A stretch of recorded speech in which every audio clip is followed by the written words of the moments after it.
Coinstar machines. Those large green machines you've seen in grocery stores everywhere. The place where you can take all of your loose change, dump it in the machine, and you either get a voucher to redeem for paper money at the store, a voucher to spend online with Amazon, or donate to a charity. You may not have seen recently, but there was a headline that Coinstar has partnered up with Coinme to allow users to buy Bitcoin from all their machines located in the United States. Even though you can't use the spare change underneath your couch cushions to buy Bitcoin, you can use the cold hard cash in your wallet to buy Bitcoin. I decided I wanted to make a demonstration video showing you how to purchase Bitcoin using a Coinstar machine. So I went online, found the nearest one, and headed over to there. So let's get started. Here we go. We're going to do basic KYC information, letting you know what's going on. I absolutely understand that. Next step, accepting the terms and conditions. Transaction fee 4%, maximum $2,500 in a day. Prices are locked in for 5 minutes. Basic terms and conditions. Yep, we're good with that. Next, enter our cell phone number. I will skip ahead. Now we're getting our quote. Okay, so there is our exchange rate. So now we need to enter some cash. I'll throw a $20 bill in here just to run and see what happens. Okay, let's get our purchase. Stubborn screen. There we go. Processing. And we're done. Now it's going to print out a voucher that will have a code that we enter.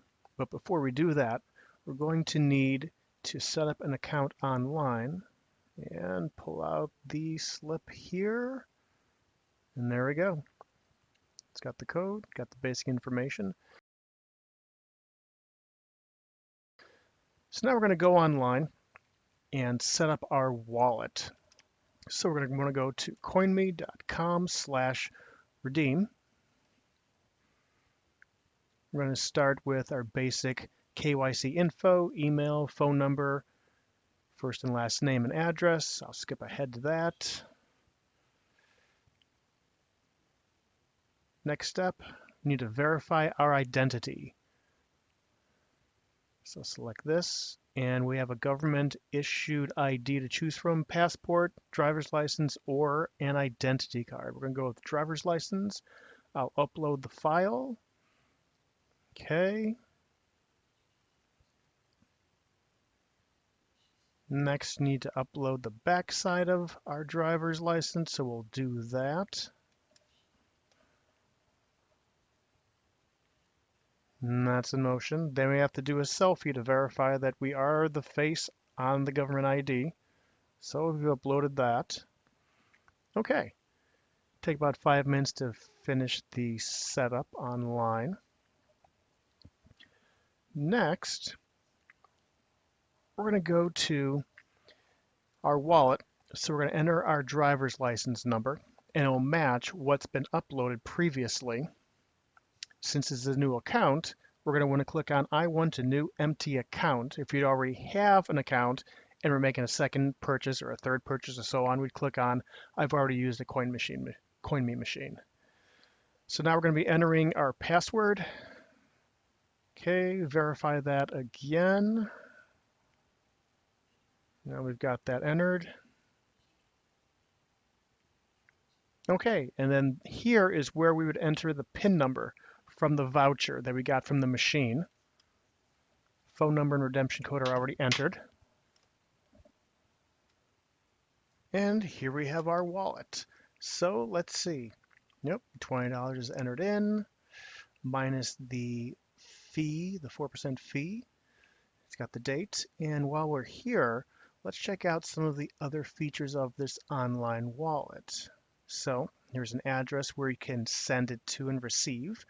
Here's where you can send Bitcoin to other accounts and wallets. If you've bought it before or second time, you can redeem that Bitcoin purchase there, changing some of the settings information. And then we have a page where we can find the nearest Coinstar kiosk located in the United States. So pretty good features. I mean, very simple, very straightforward, and I liked it. Overall, as far as Bitcoin ATMs go, I'm going to say my experience using the Coinstar machine was fairly easy and straightforward. With other more dedicated crypto or Bitcoin ATMs, it's a little bit more straightforward. You enter in a phone number to receive a text verification.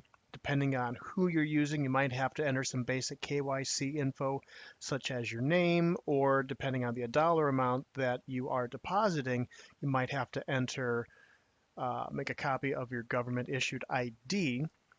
As far as a Coinstar machine goes, it's pretty simple and straightforward. As far as it having an online wallet, that's something that it's convenient to use wherever you're at. However, as a rule of thumb, they say if you don't hold it, you don't own it.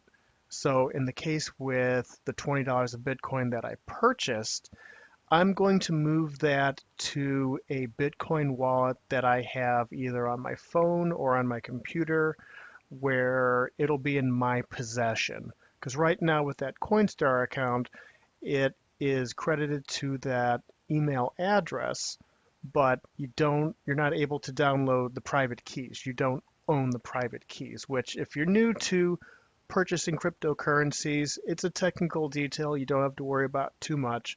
Just know that you want to have a digital wallet on one of your own devices versus the website of a company or a service that you are using.